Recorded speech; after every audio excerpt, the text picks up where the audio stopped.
One of the things that a lot of people do is they rinse their fruit and vegetables with just water by holding the fruit or vegetable under there and calling it good. The thing we got to remember is pesticides are water resistant. So I'm going to show you how to make your own fruit and vegetable cleaner. So using our measuring cup, I'm going to pour the vinegar to the purple line. Hopefully you can see the purple line right there.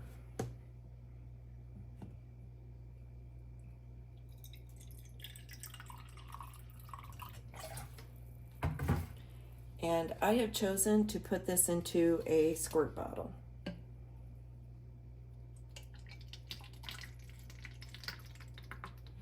And now I'm going to measure out 3/4 cup water.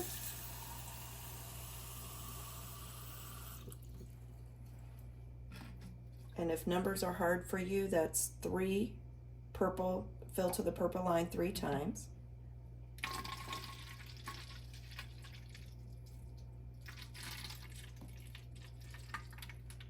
There we go.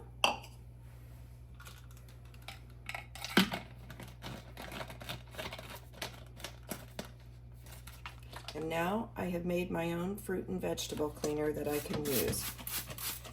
So when an item asks for you to clean fruit or vegetables, you would spray the item and let it soak for at least 5 minutes, and then you would rinse and you would be good to go. Thank you for joining us today.